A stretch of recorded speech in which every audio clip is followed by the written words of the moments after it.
પ્રણામ. વેદ પુરાણ શાસ્ત્રના આધાર પર વિવેચન કરી સાધક આત્માઓ સતની ઓર જઈ રહી છે અને જવું પણ જોઈએ, કારણ કે આપણા જીવનનો ઉદ્ધાર કરવા માટે આપણે ઘણા પ્રયત્ન કરીએ છીએ, સતની ખોજ કરવા માટે પણ ઘણા પ્રયત્ન કરીએ છીએ. પરંતુ આ સંસારની અંદર એટલા બધા દુઃખ છે, સંસાર આપણને એટલું અયોગ્ય, અશોચ્ય, અશુભ કર્મ શીખવાડે છે જેની આપણને કલ્પના સુદ્ધા નથી. જેમ કે આપણે ઘણા વખતથી વાતચીત કરી જ રહ્યા છે કે પેટ ગુજારા માટે પ્રાણીઓની બલિ, જીવોની હત્યા કરવી અને સુખેથી શાંતિથી રહેવું એ તો બધાનો ધર્મ બની ગયો છે. એટલું જ નહીં, અશ્વમેઘ યજ્ઞ કરવો, નરમેઘ યજ્ઞ કરવો, દેવીના ઉપર કઈઓ પ્રાણીઓની બલિ ચડાવી અને ઘરની અંદર જીવોની હત્યા તો એક સામાન્ય રીત થઈ ગઈ છે. પરંતુ આપણને ખબર નથી કે આપણા પેટ ગુજારા માટે આવા પ્રાણીઓની બલિ આપીને, જીવની બલિ આપીને કેટલા આપણે દુઃખદાયી કર્મને ભોગવવાનો વારો આવશે. આપણને એમ લાગે છે કે મારા જ ઘર પરિવારનું હું પેટ ગુજારણ કરું છું અને તે મારા લીધે થાય છે. આ કહો તો શાંતિથી બેસે છે, જ્યારે થોડું ઘણું માંસાહારી પણ આહાર આપીને આપણે માનવ ધર્મ નિભાવીએ છીએ. માનવ ધર્મ નિભાવવા પર કહો તો કઈઓની બલિને ચડાવે છે અને કહે છે અમે તો બીજા કોઈને પણ ડિસ્ટર્બ કરતા નથી, અમે તો શાંતિથી સુખેથી રહીએ છીએ. પરંતુ કર્મ કયા કરે છે, કેટલાની હત્યા કરે છે, કેટલા જીવોનું દુઃખદાયી ભોગ્ય એટલે કે દુઃખદાયી કર્મ આપણને ભોગવવા પડશે એની કલ્પના સુદ્ધા નથી. અને આપણે ઈચ્છીએ છીએ કે મારા લીધે જ મારા ઘરનું ભરણ પોષણ થઈ રહ્યું છે, પૈસા હું જ કમાઈ રહ્યો છું. પરંતુ આ પરમાત્મા રૂપી સંસારની અંદર પરમાત્મા જ આપણું ધ્યાન રાખી રહ્યા છે, પરમાત્મા જ આપણને સોચ વિચાર આપી અને આગળ સારા કર્મ કરવાનો ઉદ્દેશ્ય આપી રહ્યા છે, તેનું આપણે ધ્યાન રાખતા નથી. માત્ર આપણા જ જીવના માટે, આપણા શરીરના માટે કંઈ પણ કર્મ કરતા રહીએ છીએ. આગળ જતાં તો જુવાની આવી તો એક તો તનનો મદ એટલે કે અહંકાર, તેમજ કહો તો ધનનો અહંકાર કે ધન મારી પાસે જ છે અને તે ધન મેળવવા માટે પણ આપણે કેટલા બધા કર્મ કરી નાખીએ છીએ. તે ચાહે સારા કર્મ હોય કે ખરાબ કર્મ હોય. ક્રોધી અને કામી બનીને પણ આપણે કેટલા લાલચુ બની જઈએ છીએ, કેટલાને કહો તો આપણે દુઃખ પહોંચાડીએ છીએ, મોહગ્રસ્ત થઈ જઈએ છીએ, એની કોઈ કલ્પના સુદ્ધા નથી. કીધું છે ને, સીડી ઉતરવી ખૂબ સહેલી છે, પરંતુ ચડવી એટલી જ કઠિન છે.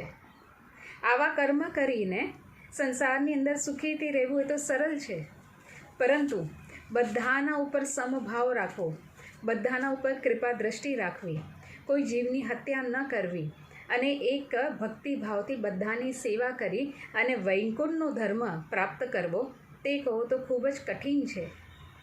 પરંતુ કોઈ તેને સમજતું નથી અને સૌ કોઈ એક ઊંટ કતારની જેમ, કીડી કતારની જેમ કેવી રીતે પાછળ પાછળ જાય છે, એમ મારા પૂર્વજોએ આ રીતે કર્યું, મારા ભાઈ બંધીએ આ રીતે કર્યું, તો એ જ પ્રમાણે આગળ જીવન ચાલતા જાય છે.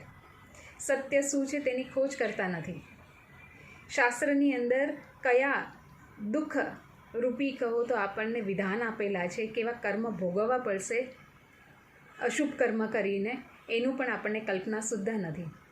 એટલા માટે સતની ઓર આગળ વધવા માટે પરમાત્માનો સહારો લો, ન કે પોતાની જ રીતે ધન કમાઈ રહ્યા છે અને પોતાના જ અહંકારની અંદર આગળ વધી કોઈને દુઃખી કરવા, ક્રોધી બનીને, કામી બનીને, લોભ લાલચ ઉત્પન્ન કરવા, કઈઓ હિંસક કૃત કર્મ કરવા, આ બધું કહો તો એક જીવને પરમાત્માની ઓર જવા માટે ખૂબ જ બાધક બને છે. યહાં તક કે આપણે કોઈને ક્રોધી બની અને ગુસ્સો કરીને અપમાનિત કરીએ છીએ, તે પણ ખૂબ જ અશુભ કર્મની અંદર આવે છે. પરમાત્મા જ્યારે સચ્ચિદ આનંદ સ્વરૂપ છે, પ્રેમ સ્વરૂપ છે, તો તે જ ગુણને આપણા અંદર ધારણ કરીને બધાને તે આનંદ, તે જ પ્રેમ આપવો, તે આપણો મૂળ ધર્મ, નિજ ધર્મ છે, પોતાનું જ ધર્મ છે. અને તે જ આત્મા સર્વવ્યાપક છે, કારણ કે પરમાત્માની સૃષ્ટિ છે. પરમાત્માએ સુંદર બનાવેલી સૃષ્ટિની અંદર બધાને જ પરમાત્મા સ્વરૂપ જેવો જ પ્રેમ આપવો, તે ગુણ ધારણ કરવો, તે સતની ઓર લઈ જવા, ઉર્ધ્વ ગતિ લઈ જવા માટેનું કહું તો એક સાધન છે. એની અંદર આવા નાના નાના કૃત કર્મ કરી અને આપણે ઉપરની ઓર નહીં પરંતુ અધોગતિની ઓર જઈએ છીએ. ચાહે અજ્ઞાનતાથી હોય ચાહે જ્ઞાનથી હોય, આપણે આ કર્મ કરતા જ રહીએ છીએ. એટલા માટે બધાની ઉપર સમદ્રષ્ટિ રાખી, જીવ ભાવ રાખી, દયા દ્રષ્ટિ રાખી અને સારા કર્મ કરીએ, બધાને જ પ્રેમ આપીએ, આનંદ આપીએ, તેવા સત્કર્મ આપણે કરીએ તો તુરંત જ અહીંયા આગળ જ આપણને તે પરમાત્માનું અનુભવ પ્રાપ્ત થશે. પરમાત્માની સાથે જ આપણે રહીશું. તો તે જ પરમાત્માનું માર્ગદર્શન શાસ્ત્રની અંદર પરમધામ તરીકે સંજ્ઞા આપી, તેમજ તે પરમાત્મા સ્વરૂપવંત છે તેનું પણ ઉદ્દેશ્ય આપ્યો અને લીલા કરી રહ્યા છે તેનો પણ ભાવ પ્રસ્તુત કર્યો છે. તો તે લીલા સ્વરૂપ અને તેમનો શૃંગાર, તેમનું જે પક્ષ છે પરમધામના 25 પક્ષ, તેની અંદર વિચરણ કરીએ આપણે. શાસ્ત્રોના પ્રમાણાધાર મહામતી પહોંચેલી પોતાની આત્માને ત્યાં ફેરવીને બધાની જીવાત્માને સંબોધન કરીને પરમધામની સૈર કરાવી રહી છે. એવા સહજાબની અંદર આપણે પહોંચીએ. સવાલ નંબર 255ની અંદર, અક્ષરાતીત બ્રહ્મધામમાં સવારી માટે હાથીનું નામ અગ્રગણ્ય છે. ક્યારેક ક્યારેક શ્રી રાજજી, શ્યામાજી અને સખીઓ સહિત હાથી પર સવાર થઈને બળાવવાની સૈર માટે નીકળે છે. આ વાતની સાક્ષી આપવાવાળી ચોપાઈ કઈ છે? કેમ ન હોય? સુખનો આનંદ આપણે અહીંયા સંસારની અંદર હાથીની સૈર, ઘોડાની સૈર, ઊંટની સૈર કરીને પણ કરીએ છીએ. તેવો જ સુખપ્રદ આનંદ ચૈતન્ય સ્વરૂપના હાથી પર પણ આપણે બેસીને પરમધામની અંદર હર હંમેશ ધની પરમાત્માની સાથે કરતા જ હતા અને કરીએ છીએ.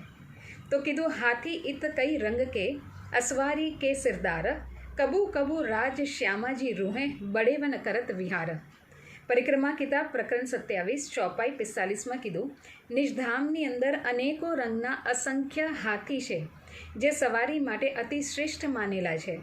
તેની પર સવાર થઈને ક્યારેક ક્યારેક રાજશ્યામાજી તથા 12 સહસ્ર સખીઓ બડાવનમાં વિહાર કરે છે. અહીંયાના હાથી પણ આપણને સુંદર મજાના લાગે છે. તો ત્યાં તો ચૈતન્ય સ્વરૂપની અંદર પોતે જ શ્રી રાજ્યના અંગ સ્વરૂપ, રાજ્યના પ્રકાશ નૂરથી ભરેલા આ હાથીઓની સવારી તેમજ હાથીઓનું સ્વરૂપ પણ કેટલું ચૈતન્યમય અને દિવ્ય છે.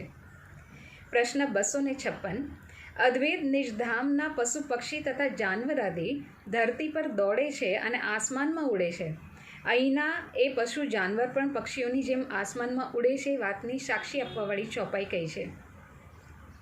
તો મહામતી અહીંયા આગળ ક્ષર, આ જે હદનો બ્રહ્માંડ, સ્વપ્નિક બ્રહ્માંડનું અનુભવ કરીને, અવલોકન કરીને, શાસ્ત્રના આધાર પર સારી વાતનો નિચોડ કરી અને તેનું જાગ્રત અવસ્થા એટલે કે અક્ષર બ્રહ્મ, ત્યાંની પણ જે સુખ, સમૃદ્ધિ અને આનંદનું સ્થાન અને આ બંનેથી પરે જે અક્ષરાતીત પૂર્ણ બ્રહ્મ પરમાત્મા, જે આ બંનેથી અલગ છે, અક્ષર અને અક્ષરથી, તેવા અક્ષરાતીત ધામ પૂર્ણ બ્રહ્મ પરમાત્માનું અંદર જે પશુ પક્ષી છે તેની કલ્પના, તેનું ચૈતન્યતાનું જે દિવ્ય વર્ણન છે કઈ રીતે કરીએ? એની એક ઝલક માટે કહે છે, કઈ હંસ ગરુડ કેસરી, કઈ બાઘ ચિતે ઘોડે, એ ऐसे કહે જાનવર ઉડ આકાશ में દોડે. પરિક્રમા કિતાબ પ્રકરણ 27 ચોપાઈ 44માં કીધું, એ પશુ પક્ષીઓમાં પણ હંસ, ગરુડ, સિંહ, વાઘ, ચિતા અને ઘોડા આદિ એવા અનેકો જાનવર છે જે જમીન પર તો દોડે જ છે પરંતુ સાથે સાથે આકાશમાં પણ ઉડાન ભરે છે. અને તેની ઉપર આપણે સખીઓ રાજશ્યામાજીની સાથે બેસી અને સૈર પણ કરીએ છીએ. બ્રહ્મપુર નિજધામમાં શ્રી રાજશ્યામાજી સખીઓ સહિત ક્યારેક ક્યારેક મનોવેગી સુખપાલ પર સવાર થઈને બડાવનના મહોલોમાં આનંદપ્રદ ક્રીડાઓ કરે છે.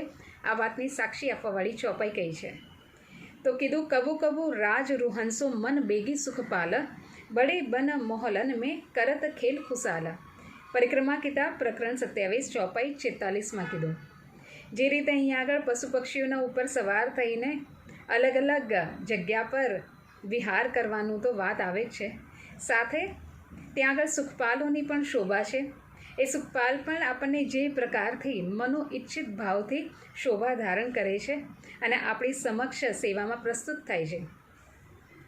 ઓહો, ક્યારેક ક્યારેક પ્રિયતમ ધામધની સખીઓની સાથે મનની તીવ્ર ગતિની સમાન ચાલવાવાળા વિમાનો એટલે કે સુખપાલોમાં બેસીને બળાવનમાં આવેલા પ્રસાદો હવેલીઓમાં જાય છે, તેમજ ત્યાં પર અતિ આનંદદાયી નવી નવી લીલાઓ કર્યા કરે છે. અહીંયા આગળ પણ હેલિકોપ્ટર પણ છે, નાનું વિમાન પણ છે અને મોટા મોટા જાયન્ટ કહો તો જેટ વિમાન, બોઈંગ વિમાન પણ છે, જેની આપણે સૈર કરીએ છીએ, બે જણ પણ અને સાથે મળીને પણ. તો આવી જ રીતે સુખપાલની અંદર 2 સખી 4 સખી મળી અને સૈર કરે છે. આવા અનેકો સુખપાલની અંદર બ્રહ્માત્માઓ તેમજ રાજસમાજીઓ મળી અને ત્યાં બળાવન, મધુવન, મહાવન છે ત્યાં આગળ જઈ અને વિહાર કરે છે, આનંદમય લીલાઓ કર્યા કરે છે. પ્રશ્ન નંબર 258. વિશેષ માણેક પહાડના હદની જમીનથી બહારના સ્થળ પર 3 વનોના રૂપમાં કૈયો પેડ તથા અન્ય વૃક્ષાદિ છે. કૈયો પેડ એકની ઉપર એક થઈને અત્યંત ઊંચા આસમાન સુધી પહોંચી ગયા છે તથા અત્યંત સુંદર રૂપે શોભાયમાન છે. આ વાતની સાક્ષી આપવાવાળી ચોપાઈ પ્રસ્તુત કરો. તો કીધું પરિક્રમા કિતાબ પ્રકરણ નંબર 27, ચોપાઈ 53માં, કિતને પેડ જમીન પર કઈ પેડ ઉપર, યો પેડ પર પેડ આસમાન લો કઈ શોભા દેત સુંદર. પેડ એટલે કે વૃક્ષોની પણ એટલી જ સુંદર શોભા છે. અહીંયાના વૃક્ષને પણ આપણે કેટલા આનંદદાયી દૃષ્ટિથી નિહાળતા હોઈએ છીએ, સુખનો અનુભવ કરતા હોઈએ છીએ. તો ચૈતન્યમય ધામની અંદર, નૂરમય ધામની અંદર નૂરમય જ વૃક્ષ, તેની શોભા સુંદરતાનું વર્ણન કીધું. માણેક પહાડની હદ તેમજ વનની નહેરમાં કતિપય એટલે કેટલા વૃક્ષ ભૂમિ પર ઊભેલા છે, તો કેટલાક વૃક્ષ એકબીજાની ઉપર પણ ઊભા છે. આ પ્રમાણે તે વૃક્ષ ઉપરા ઉપર લાગેલા આસમાન સુધી વિસ્તૃત થયેલા છે.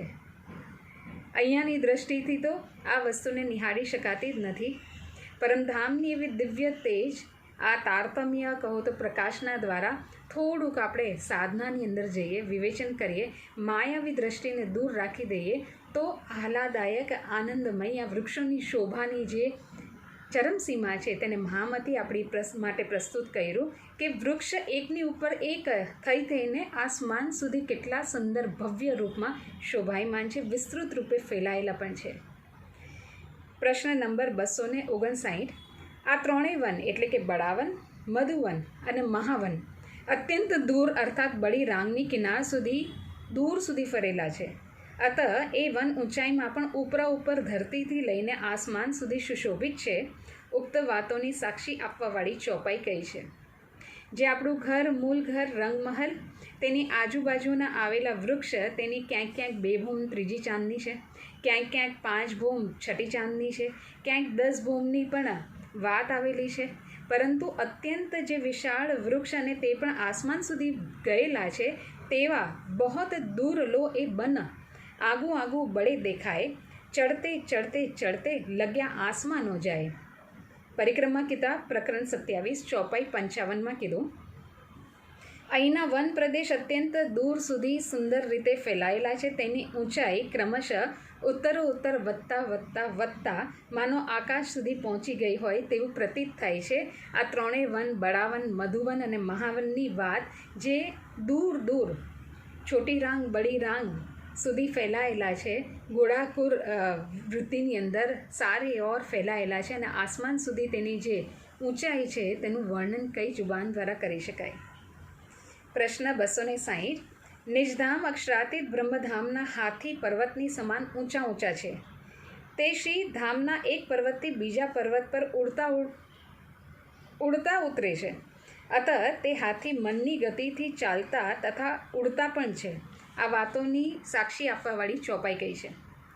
સંસારની અંદર લિમિટેશન આવે છે, સંસારની અંદર નાનું અને મોટું આવે છે, સંસારની અંદર ધીમે અને ઝડપી આવે છે, સંસારની અંદર બુદ્ધિની વાત અને મનની વાત આવે છે, સંસારની અંદર જ આ ભેદભાવ આપણને જોવા મળે છે.